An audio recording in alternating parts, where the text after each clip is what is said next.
Hey there, YouTuber. So got another CPU cooler in. You may have seen it. The Arctic Liquid Freezer 2 420 AIO, so 340 millimeter fans on a ginormous radiator. And so I figured I would do this benchmark again, see if things are a little different. Now I've played around with this. I kind of feel like I've tuned it a little bit, but we're going back to defaults. As I found I like a little undervolt on this, but like I said, we are going to just basically set that to 0. So let's let me go in here and clear this out before we start doing this. So we'll do cinebench. I may do all the cinebenches that I have. Oh yeah, let's just show you what I got here first. i9 13900KF, 16 gigs of RAM, 4800 megahertz. I cannot get this RAM to run 5600 megahertz on this motherboard. And, you know, of course, I always tell people check the manufacturer's website to see which RAM is supported. I have not done that yet. Maybe I'll be able to run it 5000, 5200, whatever.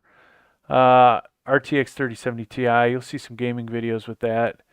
Windows 11, and there's the my favorite motherboard at the moment, the Gigabyte Aorus Z690 Elite AX. I like it so much I may just go get a C790 version of it at some point. I don't want to pay $260 for it right now though. All right, so here we go. Let's go ahead and run this. We should get I think close to 13,000. Now this is a good sign when this thing does not hit 90 right off the bat. 85, so 13,228. That's pretty good. Should be definitely better. Should definitely be better than what I had for the 280. I think that was 90 degrees. And so right away I knew we were going to thermal limit at some point. I didn't discuss it, but we also have power limit set to unlimited just to get max performance out of this thing. All right.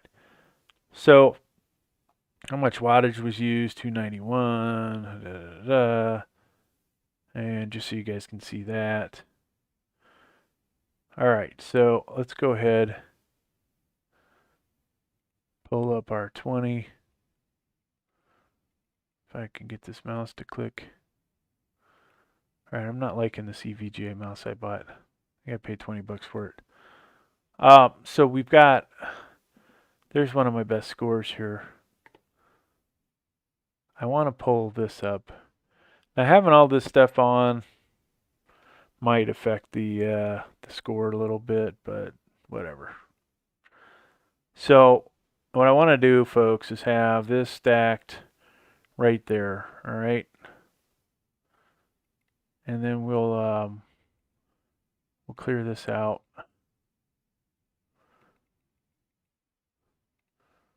Takes forever for that thing to react. All right, so these are lined up. And let's go ahead and run this. And that way you guys can get the charting as well as hardware info. Tell me I'm not awesome to you guys, huh? So 90, low 90s.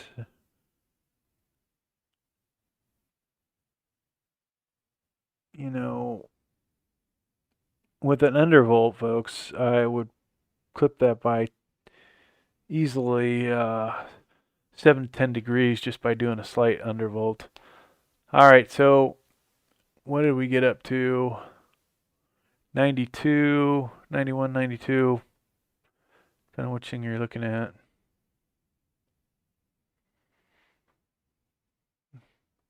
Let's take a look at what this got up to here. 321, wow. 322. And this says 93. All right, well, it's looking good that this next one will not R23 will not thermal throttle. And that's the problem I've had with, I believe, every one of these CPU coolers that have gone before this one. Without adjusting, you know, and then people will say, oh, you need CPU frame. We've tried CPU frame with the i5. I'm not bothered with this one. Then other people have suggested other things. So I got to tell you, I'm just going with hardware. Hardware gets it done at the end of the day. With an undervolt, then, you know, I'm happy. All right, so let's get this thing lined up again. It is cooled off. Let me close this one. 15.2112. So that is a new record, folks. Pretty awesome. I've got to say, I love when we hit new records. And this, you know, should hit in 39-40 range. All right, so let's get this going. Oops, somehow that isn't popped up there, and I forgot to reset this. Dang it. Well, the temps will be higher. Probably by 1 or 2 degrees.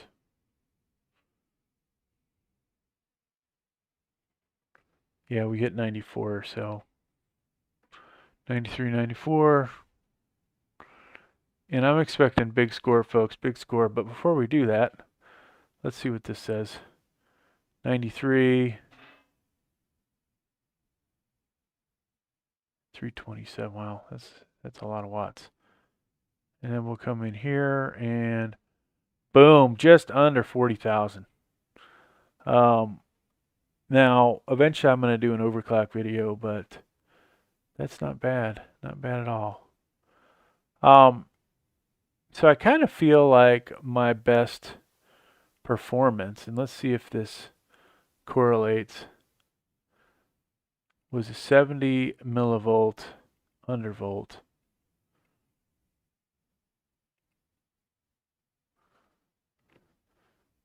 And so we'll leave this on here. That's kind of charting that one. I am going to clear this one though. All right, so I'm going to run this again. Now I will break 40,000 easily when I overclock this thing, but so you see how much less the temperature is already? 82. And with the 280 millimeter CPU cooler, my best undervolt seemed to be 35 millivolts, where earlier when I was screwing around with this, 70 millivolts seemed to be the best. So before we go over there, oh yeah, I'm not going to see that. We have to go this way.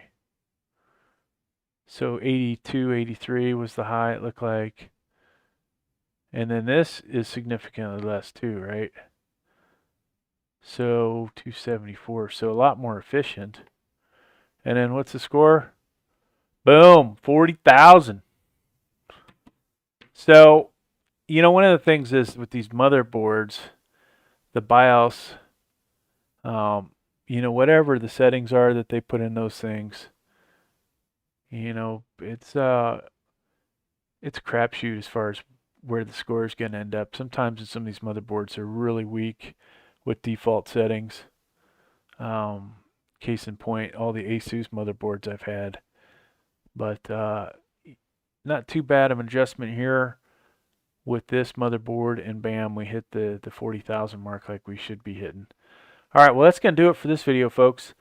Thanks for checking it out. Please like, please subscribe. Thank you.